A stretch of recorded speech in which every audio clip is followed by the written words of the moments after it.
Olá, boa tarde a todos do curso preparatório para a prova do Revalida. Meu nome é Dr. Luiz Fernando Brandão Diniz e eu fiquei responsável de conversar com vocês sobre o módulo de gastroenterologia. Atuo na área de gastrocirurgia, coloprocto e gastroenterologia clínica. É um prazer tê-los comigo. Bem, nós vamos falar então hoje sobre afecções da vesícula biliar e vias biliares.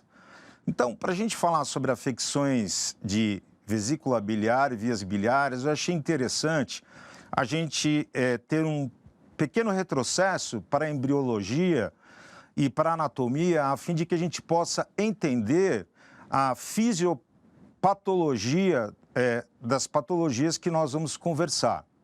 Então, nesse diapositivo, a gente está vendo a embriologia do fígado e vias biliares. Bem, o tubo digestório, ele é originado do folheto endoderma. Tem uma porção que a gente chama proximal, média, distal. Na porção inferior do terço proximal, ocorre uma gemulação ou um brotamento que irá se tornar em vesícula biliar, vias biliares e pâncreas duodeno. O aparelho biliar extrahepático inicialmente é ocluído por células epiteliais, mas é canalizado mais tarde em função da vacuolização resultante da degeneração dessas células, o que vai dar a permeabilidade para a descida da secreção hepática, que é a bile. Esse diapositivo que eu estou mostrando agora é uma anatomia macroscópica e de superfície para que a gente possa correlacionar quando o paciente chega queixando-se de sintomas e apontando o local do abdômen, aonde ele sente esses sintomas, a gente lembrar que fígado, vesícula biliar, vias biliares estão na região subcostal direita. Aqui, esse diapositivo, eu coloquei visando mostrar que a estrutura do fígado, ela é complexa. A gente pode dizer que o fígado, ele é um dos órgãos supremos do corpo humano, né? O fígado é um órgão que recebe uma irrigação sanguínea dupla. Uma que vem da veia porta, que drena todo o sangue das alças de intestino pelo sistema porta, né? Trazendo alimentos e outras substâncias que serão trabalhadas pelas células hepáticas, recebe a oxigenação da artéria hepática própria, ramo do tronco celíaco, que traz um sangue altamente oxigenado para as células do fígado, e também mostrando as vias biliares que, ao contrário de uma árvore, elas vão se unindo dos galhos até formar os grandes troncos que irão originar ducto hepático direito, esquerdo, comum, entrada da vesícula com o cístico, virando colédoco, juntando com o vírsum, virando ampola hepatopancreática. Aqui a gente tem uma segmentação hepática que é estruturada em cima da ramificação da veia porta. Isso é bastante importante porque determinados tipos de patologias demandam que se faça cirurgias regradas ou não regradas, e é fundamental a gente conhecer a irrigação, tanto arterial venosa quanto a drenagem biliar, para que a gente não cometa nesse paciente nenhum erro no nosso ato. Então, nós viemos aqui para a microscopia. O fígado, tridimensionalmente falando, ou melhor, ele é dividido em lobo hepático esquerdo, lobo hepático direito. Como a gente viu ali atrás, ele está dividido em 8 segmentos. E cada segmento deste é formado por uma enormidade de lóbulos hepáticos que tem essa estruturação.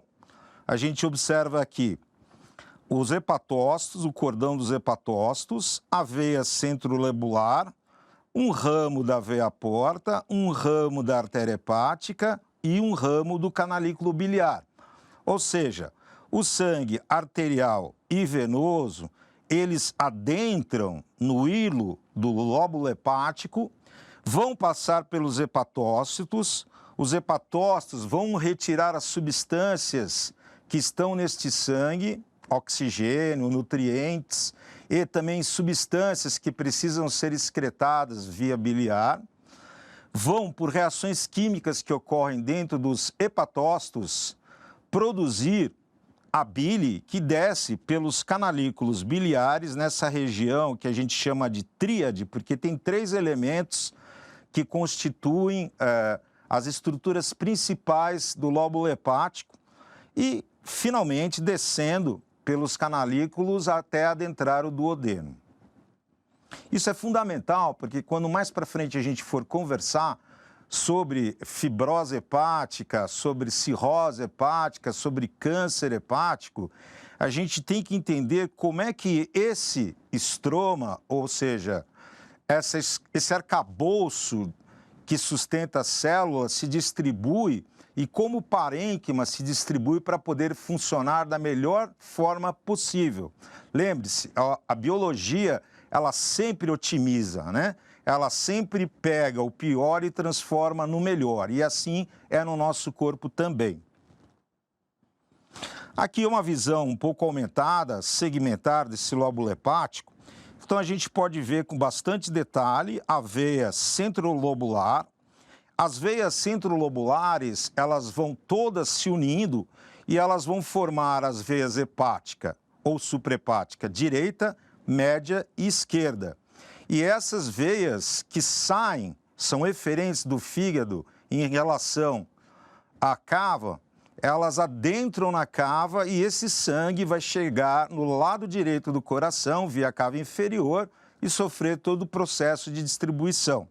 Então, a gente tem mais uma visualização do canalículo biliar, aqui as células hepatocitárias, aqui nós temos como se fosse um lago de mistura de um sangue da porta com o sangue da artéria hepática. O que me interessa é absorvido pelas células hepáticas e entregue para a veia centrolobular, assim como substâncias vitais ao funcionamento do nosso corpo, produzidas pelos hepatócitos, também pegam este caminho e ganham a circulação sistêmica.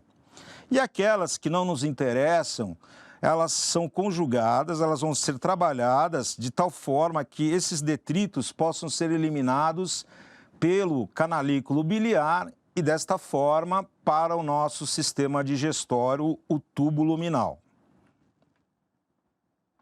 Bem, a gente não poderia falar de nenhuma patologia de vesícula biliar e vias biliares sem antes comentar sobre a bile.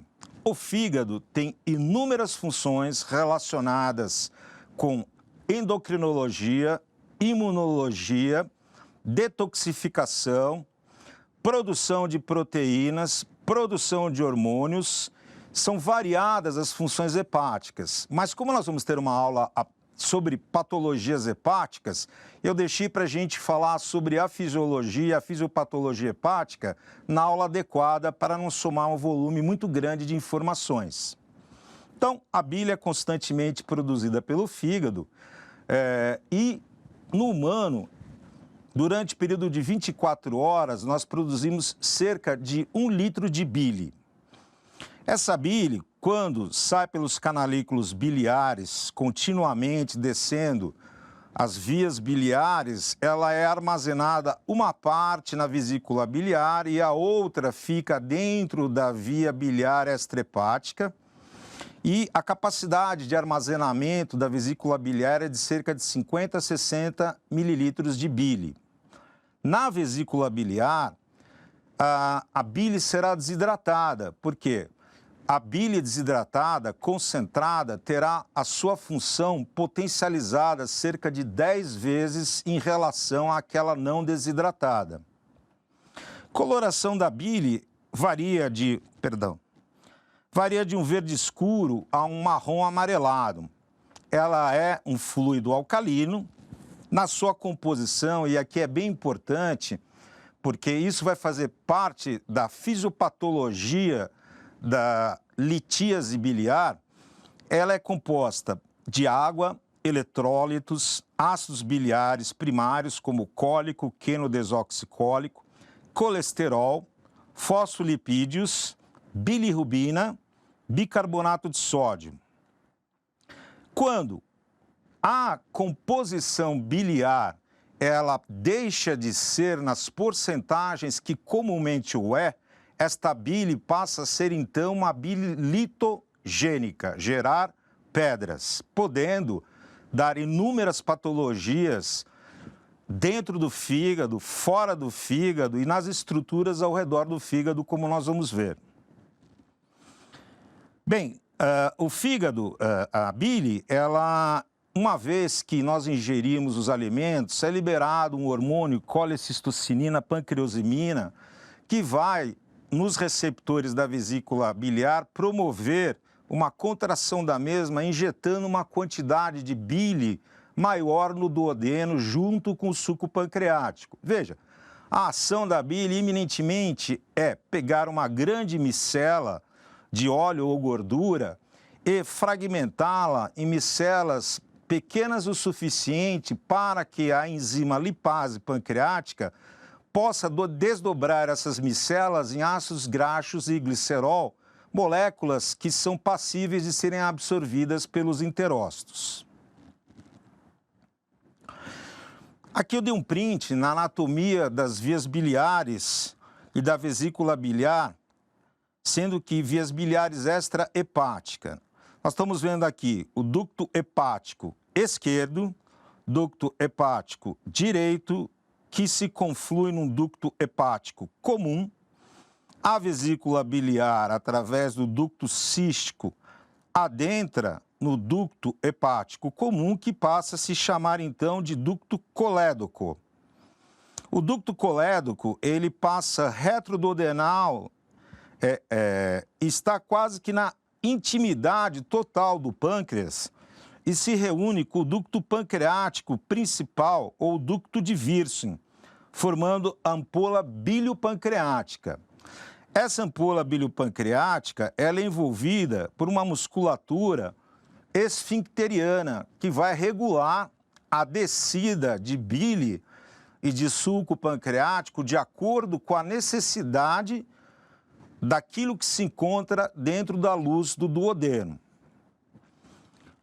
Com a visão endoscópica, essa região, que a gente chama de ampola de Vater, ela pode ser visível com o duodenoscópio na parede medial do duodeno, lembrando que o duodeno ele tem uma convexidade no sentido à direita, né? Então, a segunda porção, na sua parede medial, é ali que pode ser visto esta papila e ali podem ser realizados pelo endoscopista experiente os procedimentos os mais variados. Papiloesfincterotomia, colocação de endoprótese, passagem de basket para retirada de cálculos, lavagem de via biliar, colocação de stents quando ocorre obstrução maligna ou benigna de via biliar, enfim, uma grande quantidade que está relacionada a cada patologia. Antes da gente falar das patologias propriamente dito, eu acho interessante a gente lembrar que medicina, muito mais do que exames laboratoriais ou exames de imagem, medicina é a arte de olhar, ouvir, cheirar, falar, tocar, elicitar uma hipótese diagnóstica junto com este conjunto de informações e aí sim pedir-se um exame direcionado para aquela patologia que nós estamos esperando encontrar. Porque é fato que muitos exames têm um falso positivo ou um falso negativo. Então, aquela lei de que a clínica é soberana continua valendo aqui também. Bem, eu vou começar falando sobre anomalias congênitas da vesícula biliar.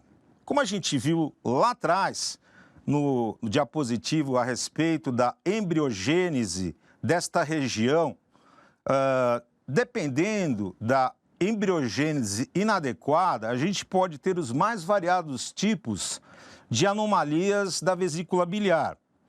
como vocês podem ver aqui, a gente tem uma vesícula com chapéuzinho. Aqui a implantação do cístico é muito mais alta do que o seu infundíbulo.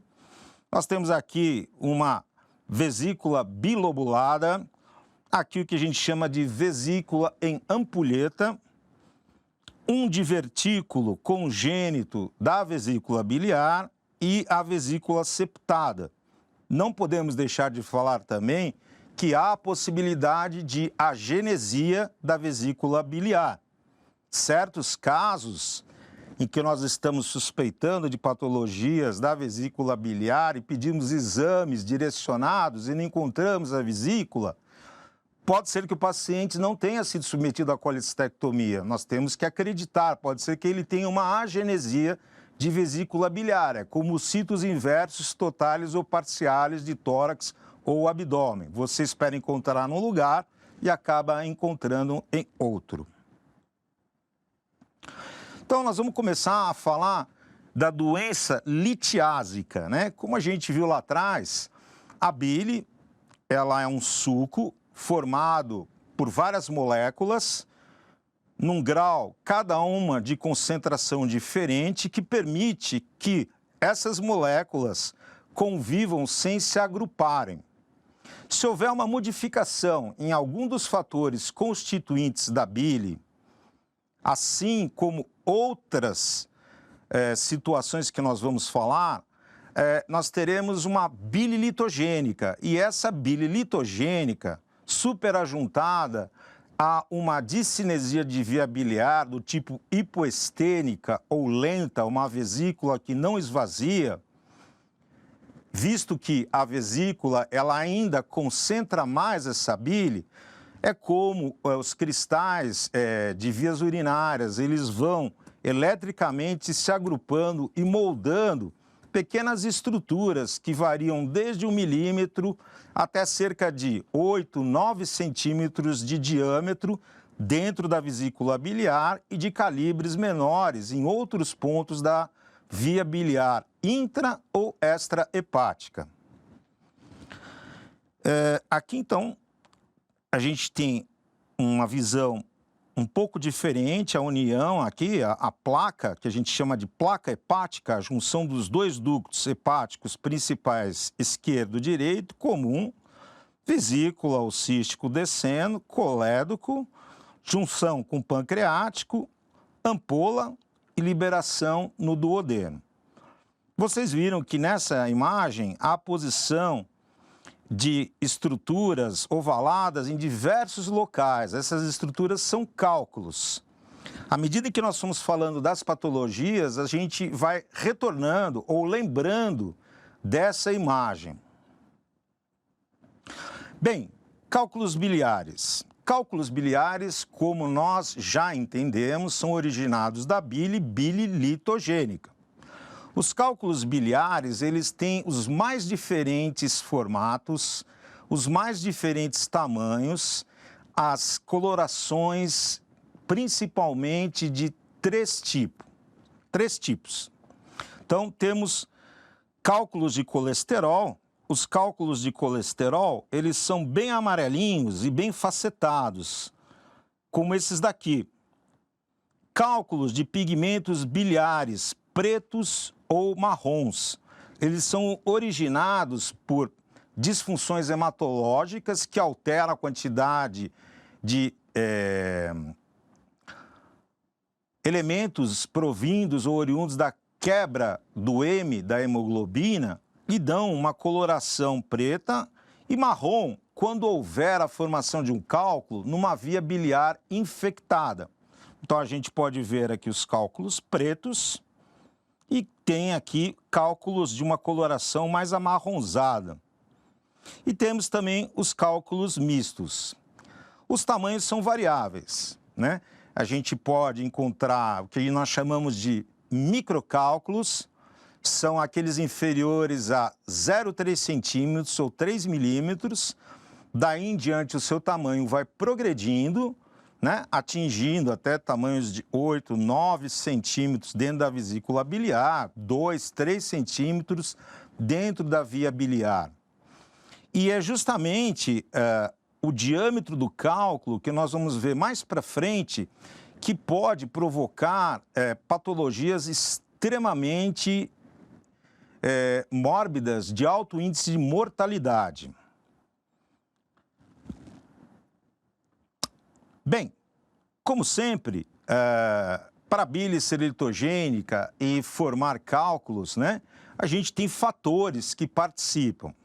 A idade. A gente sabe que com o passar da idade, a fisiologia hepática ela vai sofrendo uma transformação conforme o avanço da idade. Portanto, aquele equilíbrio de substâncias que produzem a bile sofre uma desorganização. Sexo feminino. Por que sexo feminino? O fígado, ele trabalha muito com o colesterol, que seria, vamos dizer assim, a base para a formação das membranas celulares e dos hormônios sexuais. Então, estrógenos, eles, assim como progesterona, estão muito relacionados ao metabolismo do colesterol no fígado, podendo colocar como um fator para predispor à formação de uma bile litogênica. Paridade. Antigamente, a doença calculosa da vesícula biliar era a doença dos 4 Fs: 40, obesa, multípara e fêmea. Por quê? Tudo isso está relacionado a uma disfunção hormonal que hoje nós conhecemos como síndrome plurimetabólica. História familiar, sim.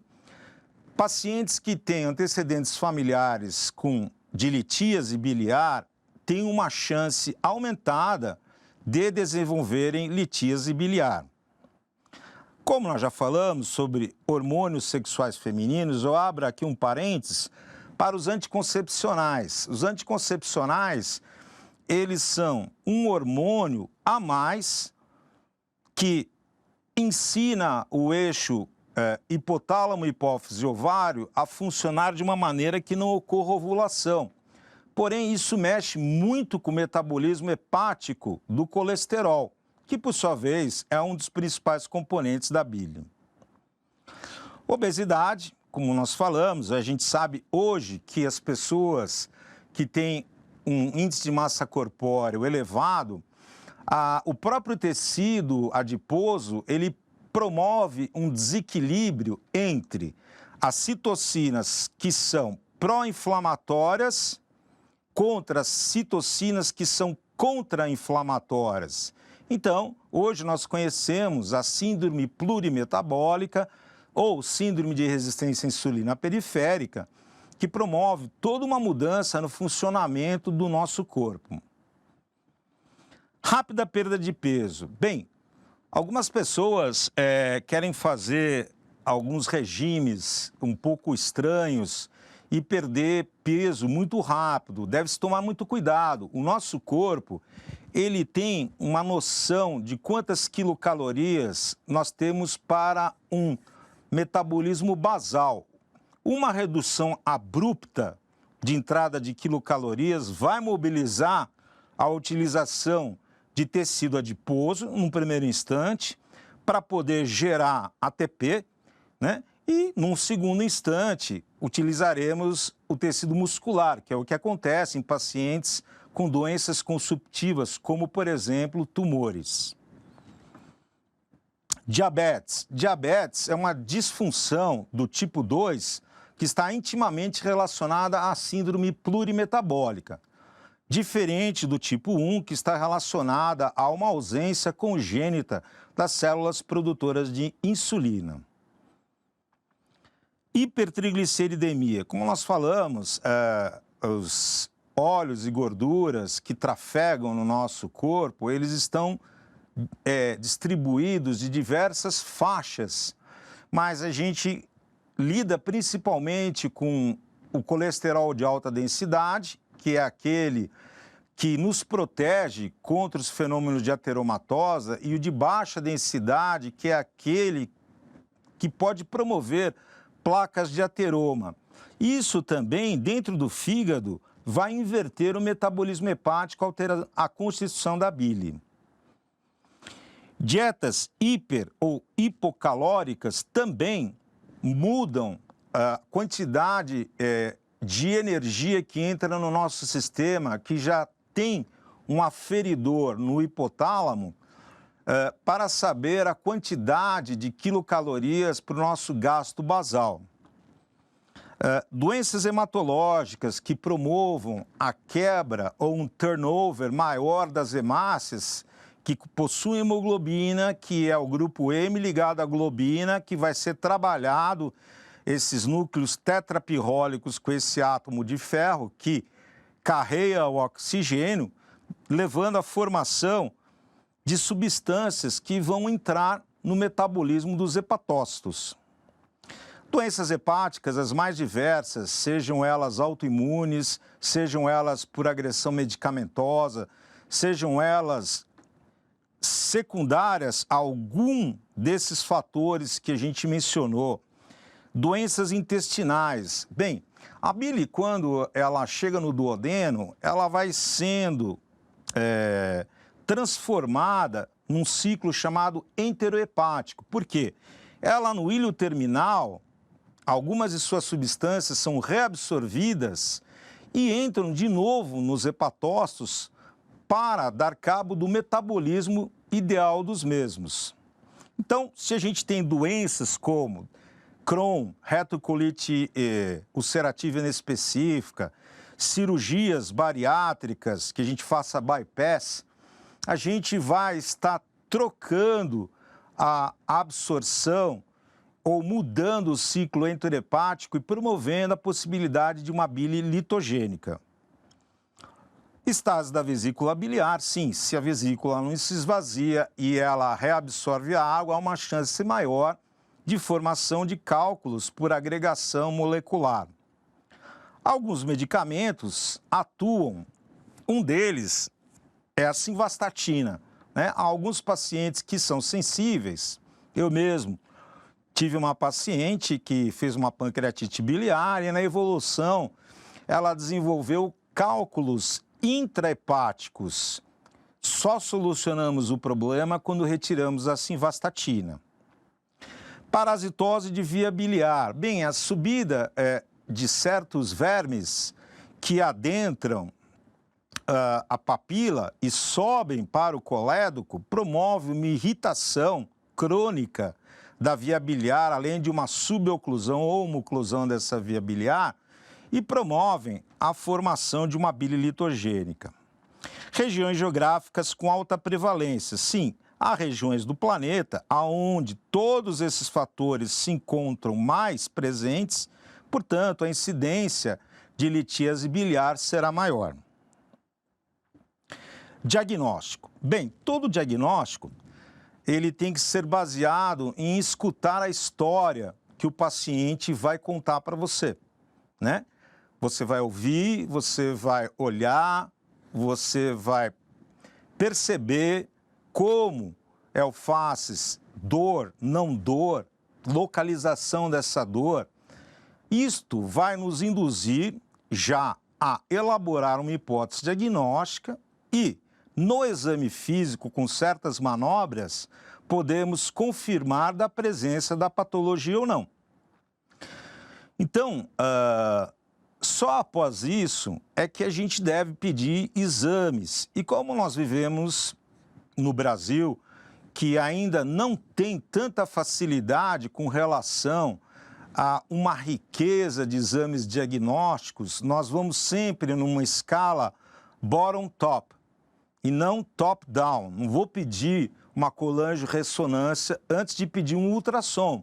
Por quê? Já é difícil obter ultrassom, quiçá uma colangio-ressonância. Exames laboratoriais. Nós vamos ter um bate-papo sobre o que se chama de provas de função hepática, que na verdade é um nome que ficou consagrado, mas dentro dessas provas de função hepática, nós teremos substâncias que demonstram lesão hepática, lesão de hepatócitos, lesão de canalículos biliares. Teremos substâncias que estão relacionadas à funcionabilidade do hepatócito, produção de albumina, fatores de coagulação, etc. E algumas que estão relacionadas à obstrução de canais biliares. Nós vamos falando de cada um deles à medida que prosseguirmos. Aqui eu estou mostrando um ultrassom de abdômen. Um ultrassom é um exame muito bom, diria até que o melhor para pacientes que não são obesos, mórbidos, porque senão a onda do som não consegue ultrapassar a parede abdominal, ou que não estão distendidos, porque o som também não consegue atravessar bem a janela do ar. Mas aqui a gente vê, num corte longitudinal, lembrando que a vesícula ela parece uma berinjela, né? Ela tem um eixo longitudinal maior do que seu eixo transversal. Então a gente está vendo uma ultrassonografia, nós estamos caminhando das camadas de pele, tecido subcutâneo, musculatura com suas aponeuroses, peritônio, fígado, e essa imagem que a gente tem de vesícula biliar com algo no seu interior que não permite a passagem do som, abrindo, portanto, atrás o que nós chamamos de cone negro. Por quê? Porque o som bate e retorna. Isso é característico de litíase biliar. E outra coisa muito utilizada e que é necessário que se faça, não num tamanho como esse, mas que se mobilize o paciente enquanto da realização do ultrassom. Porque quando nós vamos falar de pólipos, pólipos são estruturas que ficam aderidas à parede da vesícula biliar e que, com a mobilização do paciente, elas não se movimentam. Bom,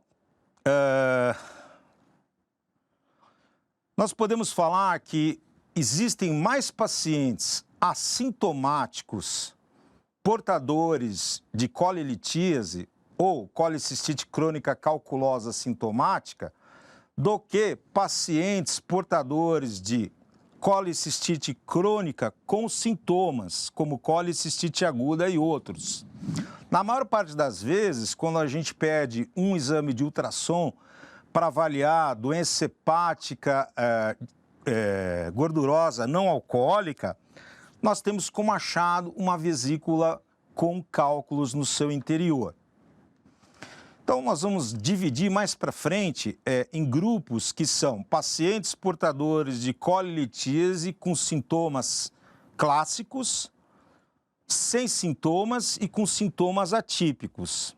Porque uma outra coisa que a gente não pode esquecer também é que nessa região eu tenho várias patologias que podem dar um padrão de dor semelhante ao da cólica biliar, que é resultado da contração da vesícula, colocando o cálculo de encontro ao ducto cístico, ocluindo a drenagem da bile e, portanto, no padrão de cólica. E às vezes a gente recebe um paciente e a primeira coisa é pegar o ultrassom e não se escuta o paciente e a queixa dele não está relacionada à presença desse cálculo. Sim, está relacionada a uma doença do refluxo gastroesofagiano, está relacionada a uma discinesia gástrica e outras patologias. Então, como a gente falou, a queixa clássica da cólica biliar é dor subcostal direita com irradiação dorsal, podendo vir a irradiação para a escápula ipsilateral, intermitente, ela não é contínua. Por quê? O cálculo que se encontrava encravado no infundíbulo, ele descomprime com a medicação que é feita no pronto atendimento ou com uma possibilidade dele mesmo sofrer uma mudança dentro daquela loja vesicular, a bile drena. Então, no paciente com colilitíase ou colicistite crônica calculosa assintomático, a gente tem a possibilidade, Isso, assintomático, a possibilidade de cólicas, porém esses episódios, eles se resolvem espontaneamente ou com a medicação. Se a gente for falar no exame físico, nós não vamos encontrar os sinais de comprometimento da vesícula biliar, que seria o sinal de Murphy. O que é o sinal de Murphy? Bem, a vesícula ela está a 1 a 2 centímetros abaixo do gradeado costal. Se inflamada, ela vai ter a sua superfície extremamente sensível. Então, eu coloco o meu dedo no ponto cístico e peço para o paciente respirar. Quando ele respira e a respiração é entrecortada, é sinal de que eu estou tocando uma vesícula biliar distendida, podendo ou não estar inflamada. Pode ter náuseas, pode ter vômitos, como qualquer situação de cólica, sendo eles reflexos, né? Como um paciente portador de litíase de vias urinárias, numa cólica renal, pálido, náuseas e vômitos, né? Isso é uma resposta de tronco encefálico.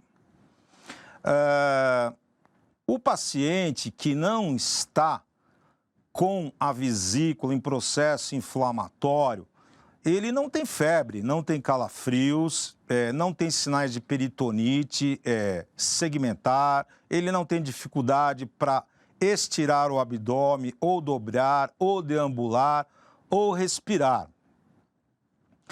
E já os pacientes que têm a doença que evolui para a colicistite aguda, originada de colilitíase, é diferente. O paciente tem a sua dor subcostal, irradiando para epigastro, dorso, escápula ipsilateral. Porém, essa dor, ela não é uma dor que alivia, ela fica contínua, porque o processo de obstrução da vesícula biliar promove, durante o tempo, uma distensão das paredes da vesícula e a circulação das paredes da vesícula começa a ter um sofrimento, podendo evoluir pela isquemia ao infarto e a necrose. Só que, com uma bile infectada, nós chamamos isso de gangrena e perfuração. Pode existir febre, pode existir calafrios, pode existir náuseas, vômitos. Esse paciente conta essa história que iniciou e está contínua, com dificuldade de deambular e respirar. No exame físico, nós vamos encontrar o sinal de Murphy positivo, que é justamente no ponto cístico pressionar a vesícula biliar. E a presença ou ausência de icterícia é uma condição que pode estar relacionada, dependendo se este cálculo está comprimindo o infundíbulo contra a junção do colédoco com o ducto hepático comum, o que levaria a uma subestenose, um aumento da pressão amontante do fluxo biliar e a passagem de bile para o sangue, aumentando-se assim bilirrubinas depositadas na pele, na esclerótica do olho e transformando a urina de coloração mais escura. E há, como a gente falou, aqueles pacientes que apresentam sintomas atípicos, que a presença do cálculo dentro da vesícula biliar foi um achado. Bem, isso tudo fez um repensar do que fazer em cada situação. Nós sabemos que a vesícula, com a pedra dentro, o rolar da pedra dentro da vesícula vai ferindo a mucosa da vesícula biliar. Essa mucosa vai sofrendo, portanto, processos de cicatrização. Eu tenho um tecido 1 virando em um tecido 2, uma metaplasia, e eu posso, com isso, promover o aparecimento de uma patologia neoplásica maligna dentro da vesícula biliar. Então, quando o paciente pergunta o que fazer, nós temos que pesar o conjunto todo do paciente. Sempre é melhor, né? Assim, eu brinco com os pacientes e eu digo assim, olha, você tem pedra na vesícula biliar, dependendo do tamanho, por uma questão de poder migrar pelo ducto cístico, tem de 0,3 a 0,5 centímetros de diâmetro, passar pela papila duodenal, promovendo um edema dessa papila ou ficar ali impactada, obliterando a descida do suco pancreático, promovendo uma retrodifusão de enzimas do pâncreas para digerir carboidratos, proteínas e óleos e gorduras, que é o que o nosso corpo principalmente é constituindo, num processo de autofagia conhecido como pancreatite aguda biliar. Então, quando a gente vê a presença de cálculos na vesícula biliar, pode ser que essa pessoa nunca venha ter nada se ela é assintomática. Porém, os estudos mostram que em cerca de 10 anos, essa pessoa vai ter uma colicistite aguda. Então, se nós podemos planejar uma cirurgia eletiva, onde teremos exames pré-operatórios adequados para avaliar a fisiologia como um todo deste paciente, encaminhá-lo para avaliação do cardiologista, que irá ver o risco cirúrgico, classificando ele como ASA, e assim o anestesista poderá saber como melhor lidar com esse paciente na anestesia, do que você ter a crise de colicistite aguda com a formação de um empiema, que pode ser uma urgência, e você tem que ir para a cirurgia de emergência e, às vezes, é portador de outras comorbidades que estão desequilibradas. E isso, dependendo da situação, pode nos levar a fazer procedimentos com apenas a drenagem, com catéter pigtail da vesícula no primeiro instante e depois que ele estiver equilibrado, realizar a cirurgia definitiva. Então, a gente tem aqui, para pacientes assintomáticos, uma regrinha. Indicações absolutas. Suspeita de neoplasia nessa vesícula biliar. Então, no ultrassom, viu ali que a parede da vesícula ela se encontra extremamente espessada, há linfonodos presentes no hilo do triângulo perivesicular, vesícula em porcelana, onde há o depósito de uma grande quantidade de cálcio na parede da vesícula biliar, fator predisponente à formação de neoplasias, e cálculos que se encontram associados a pólipos. Pólipos não necessariamente são cirúrgicos, são patologias cirúrgicas, mas se você começa a somar uma coisa com a outra, a gente pode indicar a cirurgia, desde que o paciente, no risco-benefício, ganhe para o benefício. Indicações relativas seriam cálculo maior ou igual a 3 centímetros. Veja, dificilmente esse cálculo ele vai obstruir o infundíbulo da vesícula, que é da ordem de 0,3 a 0,5 centímetros. Porém, ele pode encravar e evoluir naquele processo até um empiema com perfuração e peritonite. Pacientes menores de 30 anos. Bem, pacientes menores de 30 anos, esses pacientes têm ainda muito tempo pela frente e se nesse momento eles não se encontrarem numa condição boa cirúrgica, nós podemos segurar o tratamento cirúrgico, orientar dietas que procurem colocar essa vesícula biliar em repouso em relação à sua contração, né? E, no momento adequado, realizar a cirurgia. Pacientes com transplante renal.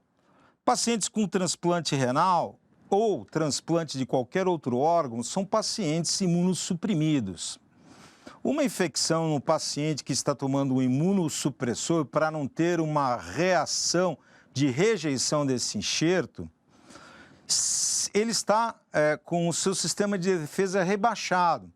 Então, o processo inflamatório nessa vesícula não contará com os mesmos mecanismos de contenção do processo que no indivíduo normal.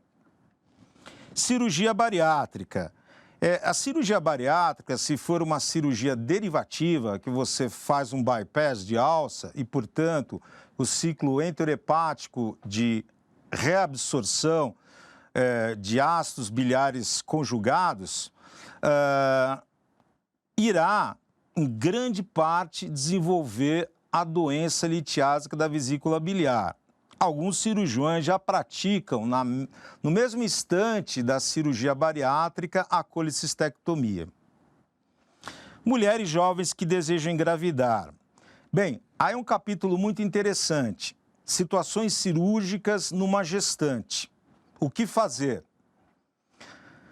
A gestante, ela tem uma fisiologia completamente diferente de quando não gestante. E pode acontecer dela ter uma apendicite aguda, dela sofrer um trauma não obstétrico que precisa ou demande de uma intervenção cirúrgica abdominal. Mas, se elas são portadoras de litíase biliar sabida, sem comorbidades que sejam proibitivas da cirurgia e desejam engravidar, o melhor será realizar uma cirurgia antes da gestação do que durante a gestação. No primeiro, segundo trimestre, ainda há a possibilidade de se insuflar a cavidade abdominal por videolaparoscopia e espaço por laparotomia para se realizar uma cirurgia de colecistectomia. Porém, no terceiro trimestre, a altura do fundo uterino já está quase que no apêndice tifoide.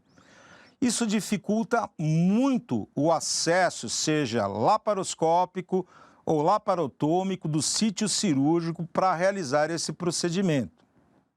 Então, a gente tem que lembrar disso. Pacientes sintomáticos com baixo risco cirúrgico, está indicada a realização da colecistectomia e preferência por videolaparoscopia. Por quê?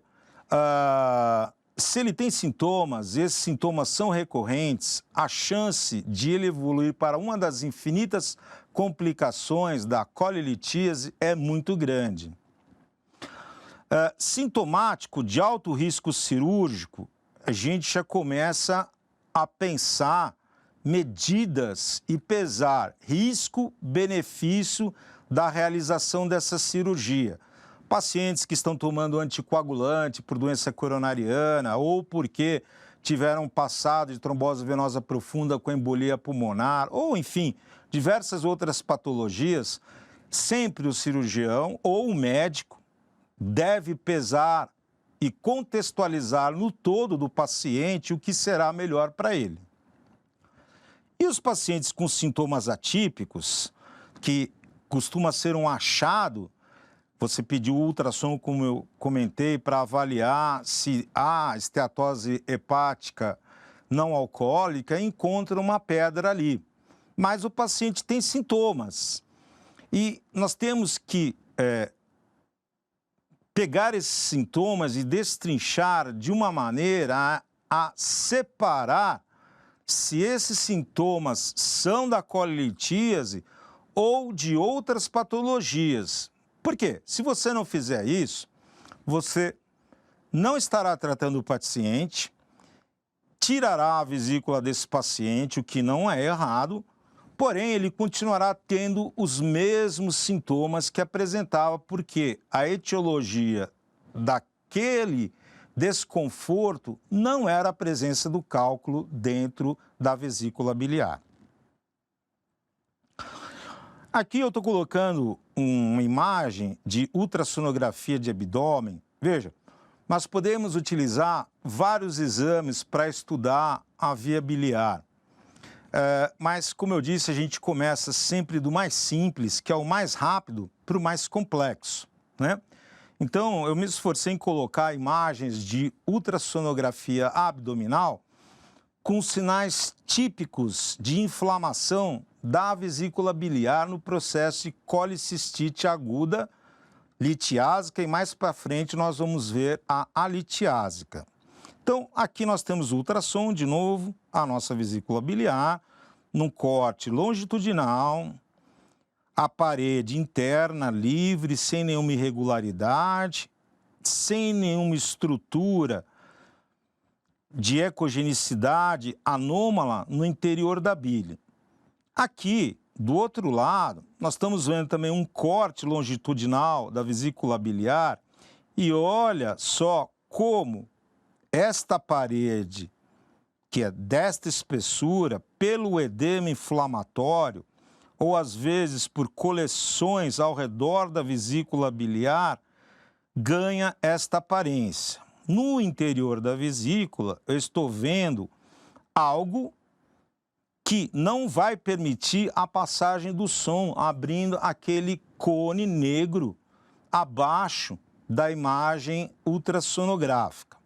Então, se esse paciente chega para você com sintomas típicos de colicistite aguda, dor que começou em cólica, tornou-se contínua, com a sua irradiação, alteração de temperatura, náuseas, vômitos, com faces de dor, com uma deambulação difícil devido a uma peritonite localizada, você examina esse paciente, ele apresenta um sinal de Murphy positivo, e você pede uma ultrassonografia e mostra essa parede espessada com um conteúdo no seu interior, nós estamos frente de uma colicistite aguda litiásica.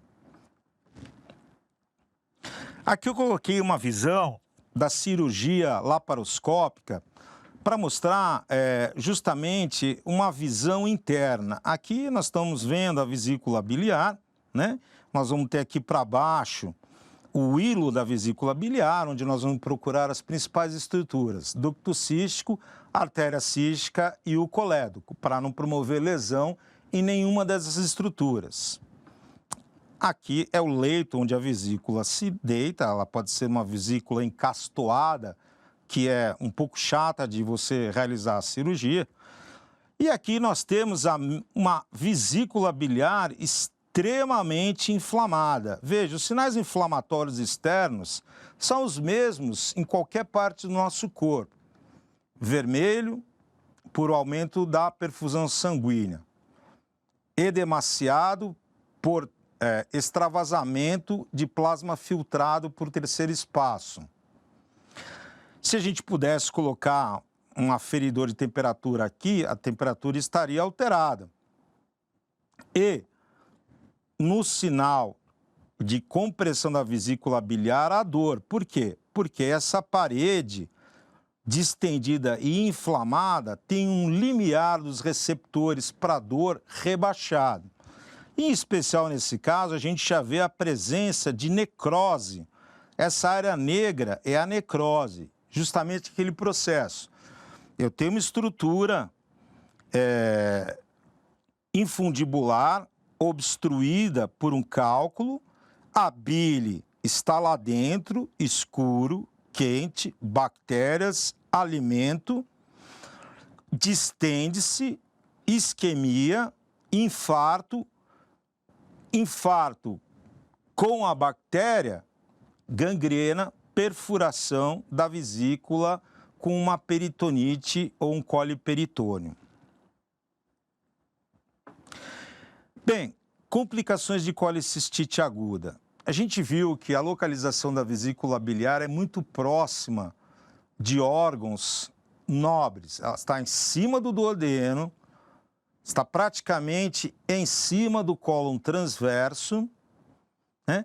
Então, se houver uma inflamação progressiva que não seja tratada, nós podemos ter complicações como empiema, pus, gangrena, que nós já comentamos que é o infarto contaminado, né? Necrose contaminada é gangrena, que leva a ter uma perfuração que pode ser bloqueada pelo epíplon, que tem um mecanismo justamente para isso, bloquear lesões intracavitárias, mas algumas pessoas não têm esse processo de bloqueio nem pelo epíplon, tampouco por alças de Delgado. Então, teremos a perfuração livre, que é o coliperitônio. E o processo de fistulização. Bem, se eu tenho duas estruturas próximas, então eu tenho o duodeno debaixo da parede da vesícula. Conforme a parede da vesícula vai inflamando, ela vai colando pela fibrina na parede duodenal e as citocinas pró-inflamatórias começam a promover também no duodeno prejuízo da integridade da parede. Ocorrendo a perfuração, o cálculo que se encontra ali pode entrar para a luz do duodeno e caminhando pelo jejuno ilho, se for pequeno, passando até a válvula ileocecal, se for grande, evoluindo para uma obstrução de Delgado ou de cólon, como nós vamos ver mais para frente, chamado ilho biliar. Uma outra possibilidade também é que o estômago, a sua parede, está colada também na vesícula. Vamos lembrar ali do ligamento hepatogástrico, hepatoduodenal, a vesícula, para um mecanismo de defesa, as vísceras se aproximam e se fixam. E eu posso ter a mesma coisa, a formação de uma fístula da vesícula biliar para dentro do meu estômago, o que também leva a uma síndrome que nós vamos conversar mais para frente. Além disso, se esse cálculo se encontrar comprimindo o infundíbulo e a parede do ducto colédoco, nós teremos aí a síndrome de Mirise, que é uma patologia difícil de você resolver, precisa estar, vamos dizer assim, com muito bem preparado para lidar por laparoscopia. Então, na maior parte das vezes, o cirurgião opta por converter para a laparotomia, o que não é nenhum demérito. O demérito seria persistir no procedimento, lesando o paciente. Aqui nós temos uma tomografia, sempre lembrando que para trás está a cabeça do doente e para cá os pés do doente. Então nós estamos observando o fígado, o lobo hepático, né? E a vesícula biliar aqui com paredes espessadas. Porém, não há imagem de cálculo aqui dentro. Então ocorreu um processo inflamatório da vesícula biliar por N fatores que contribuem. Os principais são doentes graves acamados em UTI, em utilização de nutrição parenteral prolongada, onde a vesícula ela não se contrai para eliminar a bile, pois não tem o estímulo, e com isso o meio químico da vesícula vai sofrendo uma alteração, provocando irritação da parede da vesícula biliar, inflamação, e essa inflamação pode evoluir para uma síndrome da resposta inflamatória sistêmica ou sepsis. Esses são pacientes que nós temos que desconfiar, porque às vezes são pacientes que estão entubados, sob sedação para não brigar com o respirador, e às vezes uma sedação Hansen profunda, 3, 4, e você não consegue observar ao exame físico o facies doloroso do mesmo. Então, entra naqueles casos de onde está vindo essa febre, essa leucocitose desse paciente. Pode estar vindo de qualquer lugar. Todo mundo vai pensar em pulmão porque ele está no respirador e depois de um certo tempo de entubado, é claro, ocorre a passagem de líquidos ao redor do balonete do cuff da cânula endotraqueal. Pode ser de inúmeros lugares, mas nós não podemos esquecer da entidade colicistite aguda alitiásica. Em geral, nesses pacientes que estão muito graves, num Apache muito elevado, com uma PCR extremamente estourada, o que se faz?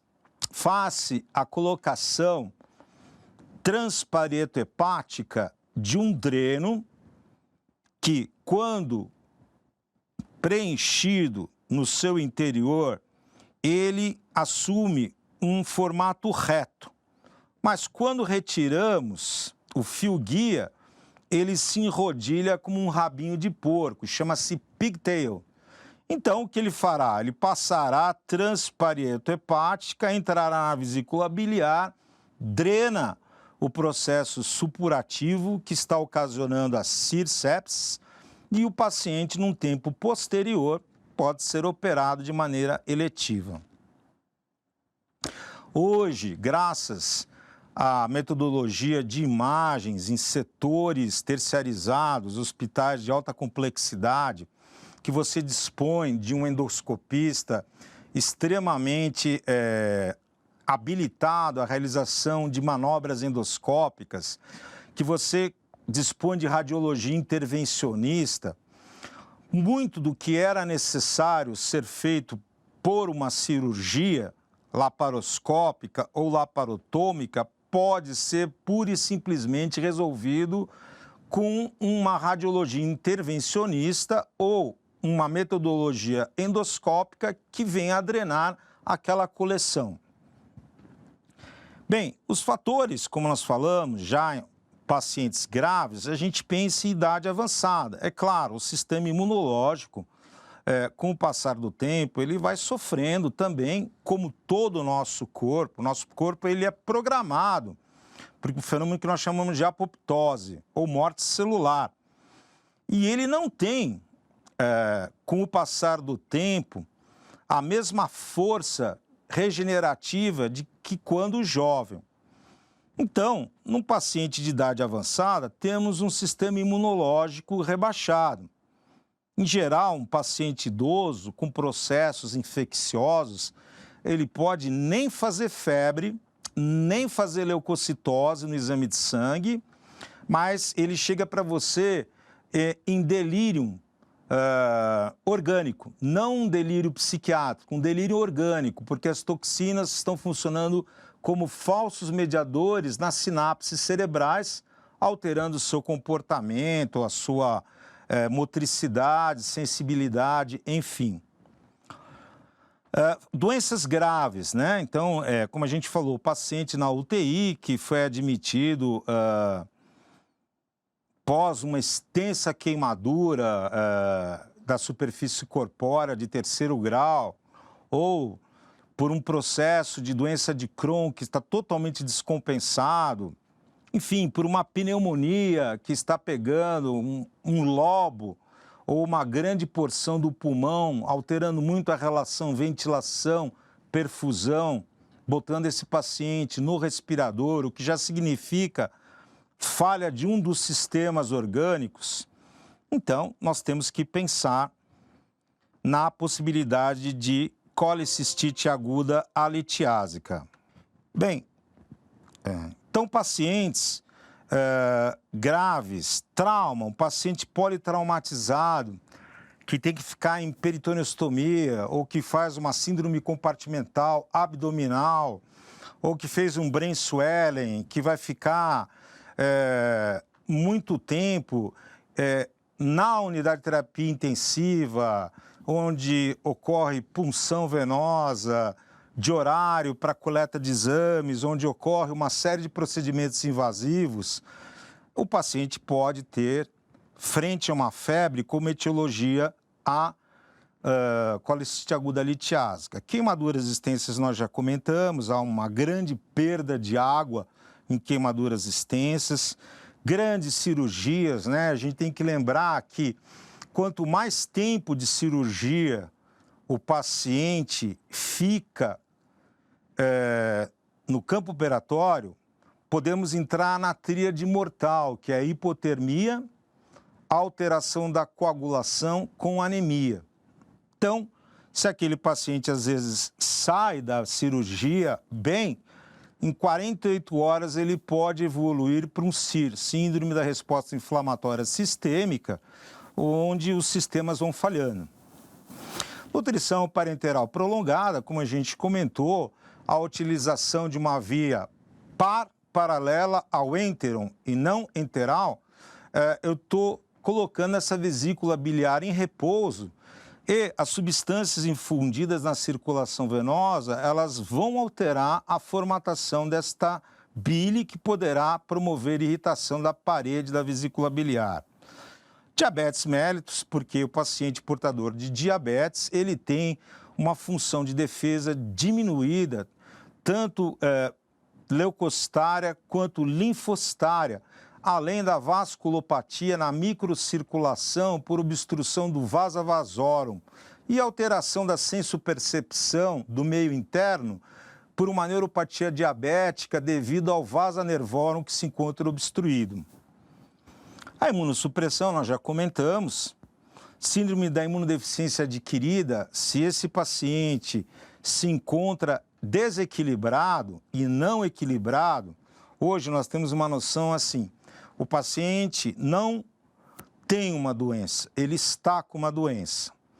Mas se esta patologia que você está equilibrada, não importa que você esteja com 20 patologias diferentes, nós não estamos mais chamando ele de doente, porque ele é socialmente produtivo, né? E está totalmente equilibrada. Mas no caso da síndrome da imunodeficiência adquirida, como tuberculose e outras síndromes consumptivas, que não estão equilibradas, facilita o desenvolvimento da colicite aguda alitiásica.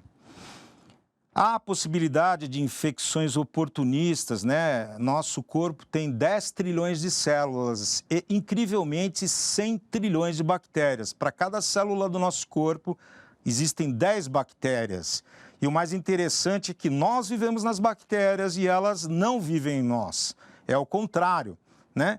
E antigamente, cerca de 50 anos atrás, que é muito pouco tempo, as bactérias, antes do descobrimento da penicilina, do nascimento do estudo do sistema endocrinológico, do sistema imunológico, das suas interações, sistema nervoso, endocrinológico, imunológico, depois das interações com o emocional, o lobo límbico,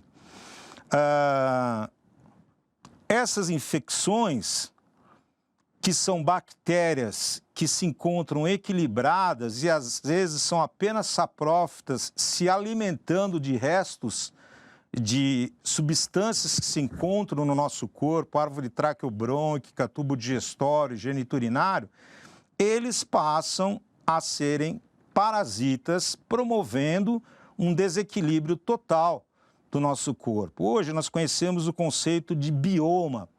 Bioma seria uma massa desses micro-organismos que habitam principalmente na região do ilho terminal e produzem para-hormônios, citocinas.